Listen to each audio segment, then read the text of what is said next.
Karachi staff reporter 14 अगस्त यौम आज़ादी के मौका पर जश्न आज़ादी के सिलसिले में Sindh building control authority officers association के ज़ेर एहतमाम गुलबर्ग जिमखाना में एक नुमाइशी क्रिकेट मैच का इनेकाद किया गया, जिसमें डायरेक्टर जनरल अब्दुल रशीद सोलंकी बतौर मेहमान खुसूसी शरीक हुए। क्रिकेट मैच ऑफिसर्स एसोसिएशन 11 और DG 11 के दरमियान खेला गया, जिसमें ऑफिसर 11 6 विकेटों के नुकसान के साथ मुकर्ररा ओवर में 201 रन्स बनाकर फातेह और मद्दे मुकाबल टीम DG 11 175 रन्स 9 विकेटों के नुकसान पर मुकर्ररा ओवर ख़त्म हो जाने पर शिकस्त से दो चार हुई, जबकि मैच के man of the match officers 11 के शाहिद खुश करार पाए। मैच के अख्ताम पर डायरेक्टर जनरल की जानिब से फातेह टीम को 10,000 की इनामी रकम दी गई।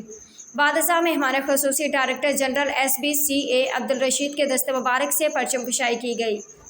इस मौका पर उन्होंने ऑफिसर्स 11 और DG 11 के खिलाड़ियों समेत वहाँ मौजूद अफसरान स्टाफ से मुख्तसर खिताब में जश्न आज़ादी के सिलसिले में क्रिकेट मैच इनेकाद की सेहतमंदाना तफरीह फराहम करने पर खुशी का इजहार किया और SBCA ऑफिसर्स एसोसिएशन के जज्बे को सराहते हुए कहा कि आज़ादी नेमत खुदाबंदी है।